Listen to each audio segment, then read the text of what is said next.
করলা বা উচ্ছে এর যে কোনো ধরনের রেসিপি প্রায়শই আমরা খেয়ে থাকি। তবে এই যে রেসিপিটা আজকে আপনাদেরকে দেখাবো, এই রেসিপিটা কিন্তু এর আগে আপনারা কখনোই বানাননি বা খাননি, সেটুকু শিওর। রেসিপিটা আমার ঠাকুমার, এবং আজকে আমার মা শেখালো কিভাবে এটা খুব সহজেই বানানো যায়। আর একটা কথা বলে রাখি, করলা বা উচ্ছে দিয়ে বানানো বলে যে এটা খুব তিতো হবে, এটা কিন্তু একদমই ভুল ধারণা। এই রেসিপিটা বানানোর পরে যখন আপনারা বাড়িতে খাবেন, তখন দেখবেন তিতোর লেশ পর্যন্ত নেই। তো চলুন দেখে নিন কিভাবে বানানো যায়। নমস্কার সকলকে, আমি অর্চিতা, অর্চিমিত রেসিপি মার চ্যানেলে আপনাদের সকলকে স্বাগত জানাই নতুন আরেকটা রেসিপির সাথে। তো চলুন ঝটপট দেখে নিন কিভাবে বানানো যায়। প্রথমে কয়েকটা উচ্ছে নিয়ে উচ্ছেগুলোকে 3 থেকে 4 বার খুব ভালোভাবে জল দিয়ে ধুয়ে নিতে হবে, যাতে উচ্ছের মধ্যে লেগে থাকা নোংরাগুলো খুব ভালোভাবে জলে ধুয়ে যায়। খেয়াল রাখবেন উচ্ছেগুলো যেন এরকম মিডিয়াম সাইজের এবং কাঁচা কাঁচা হয়। খুব বেশি পাকা হলে কিন্তু খেতে ভালো লাগবে না। তারপরে একটা কড়াইয়ের মধ্যে মোটামুটি 1 থেকে 1.5 গ্লাস পরিমাণ জল দিয়ে জলের মধ্যে অল্প একটু পরিমাণে খাবার সোডা দিয়ে দিতে হবে। যখন জলটা ভালোভাবে গরম হয়ে যাবে, ওই ভালোভাবে ধুয়ে নেওয়া উচ্ছেগুলোকে কড়াইয়ে দিয়ে তারপরে ঢাকা দিয়ে লো টু মিডিয়াম ফ্লেমে 10 থেকে 15 মিনিটের জন্য ভাপিয়ে নিতে হবে। আর তারপরে দেখবেন উচ্ছের রঙগুলো যখন এরকম ডিপ কালারের হয়ে যাবে এবং ভালোভাবে সিদ্ধ হয়ে যাবে, তখন সেগুলো জল থেকে তুলে নিতে হবে। এখানে একটা ছোট্ট টিপস, খেয়াল রাখবেন উচ্ছেগুলো যেন খুব বেশি সিদ্ধ হয়ে গলে না যায়, তাহলে কিন্তু পকোড়াটা বানানো যাবে না। তো যখন উচ্ছেগুলো ভালোভাবে সিদ্ধ হয়ে যাবে, জল থেকে তুলে নিয়ে ভালোভাবে জলটা শুকিয়ে নিতে হবে এবং তারপরে একটা ছুরির সাহায্যে মাঝখানটা কেটে দিয়ে উচ্ছের ভিতরে যে বীজগুলো থাকে সেই বীজগুলোকে একে একে এরকম করে বের করে নিতে হবে। তো আপনারা ছুরির সাহায্যে বা চামচের পেছন দিকটা দিয়েও এরকমভাবে বের করে নিতে পারেন। তো একই প্রসেসে সমস্ত উচ্ছেগুলোর ভেতরে যে বীজগুলো রয়েছে সেগুলোকে এরকমভাবে বের করে নিতে হবে। ঠিক যেমনটা আমরা পটলের দোরমা বানানোর ক্ষেত্রে পটলের ভিতরটাকে করে থাকি, এখানেও কিন্তু ঠিক একই রকমভাবে উচ্ছের ভিতরে সমস্ত অংশটাকে বের করে দিতে হবে। তো এবারে চলুন উচ্ছের ভিতরে স্টাফিংটা বানিয়ে নিই। একটা শিলনোড়ার মধ্যে নিয়ে নিলাম 3 টেবিল চামচ পরিমাণে সর্ষে। তো আমরা এখানে কালো সর্ষেটাই ব্যবহার করেছি, আপনারা চাইলে কিন্তু কালো হলুদ দুটো সর্ষেই ব্যবহার করতে পারেন। এরপরে দিয়ে দিলাম এখানে 2টো লাল লঙ্কা এবং 2টো সবুজ লঙ্কা। তো আপনারা যেরকম ঝাল খাবেন সেই অনুযায়ী লঙ্কা এখানে নিতে পারেন।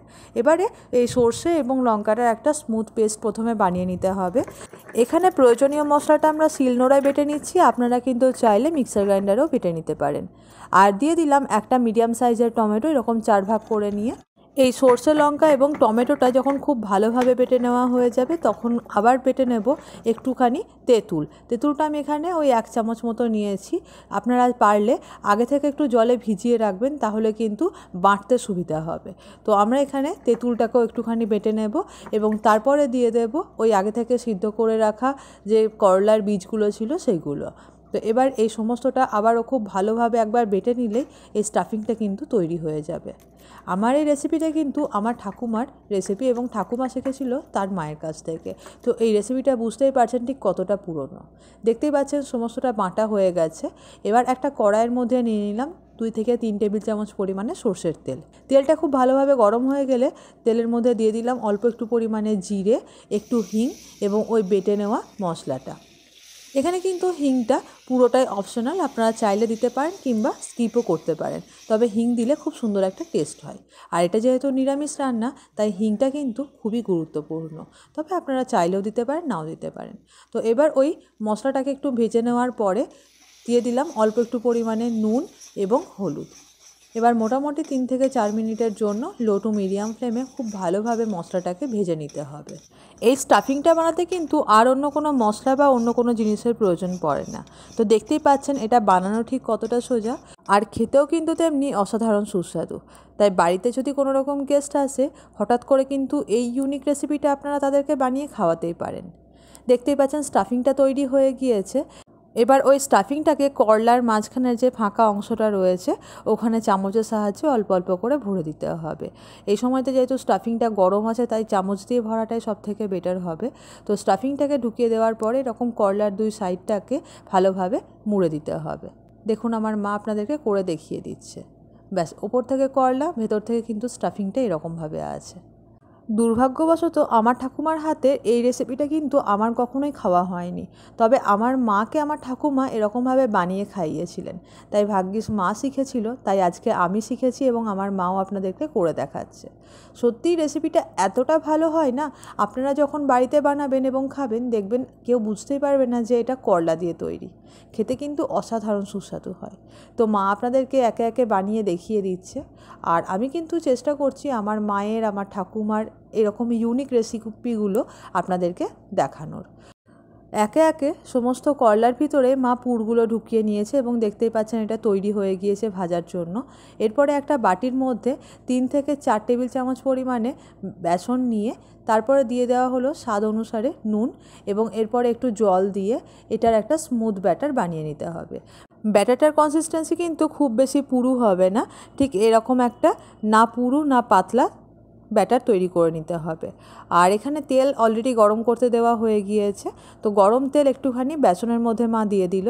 এটা একটা ছোট্ট ট্রিক্স, যদি কোনো পকোড়া বানান বা চপ বানান তাহলে যদি বেসনের মধ্যে একটু পরিমাণে তেল দিয়ে দেন তাহলে কিন্তু সেই বেসনটা বা সেই পকোড়াটা খেতে খুব ক্রিস্পি হয়। তো ওই পুর ভরা উচ্ছেটা মা নিয়ে নিল এবং বেসনের ব্যাটারের মধ্যে ডিপ করে নিয়ে ওই গরম তেলের মধ্যে একে একে ছেড়ে দিচ্ছে। ব্যাস, এগুলো ভেজে নিলেই কিন্তু তৈরি হয়ে যাবে উচ্ছে বা করলার পকোড়া। করলা বা উচ্ছে যেহেতু টেস্টে একটুখানি তিতো হয়, তাই করলা বা উচ্ছের পকোড়া শোনার পরে অনেকে কিন্তু নাক ছিটকোতেই পারেন। তবে যদি আপনারা এইভাবে একবার বানিয়ে খান তাহলে কথা দিচ্ছি কখনোই আপনারা নেক্সট টাইম উচ্ছের পকোড়া বা করলার পকোড়ার নাম শুনলে নাক ছিটকোবেন না। খেতে কিন্তু অসাধারণ সুস্বাদু হয়। তো পুর ভরা উচ্ছেগুলোকে বেসনের মধ্যে ডিপ করে গরম তেলের মধ্যে একে একে ছেড়ে দেওয়া হয়ে গিয়েছে। এবারে মিডিয়াম ফ্লেমে 10 থেকে 15 মিনিটের জন্য চারদিকটা হালকা লাল রং করে ভেজে নিতে হবে।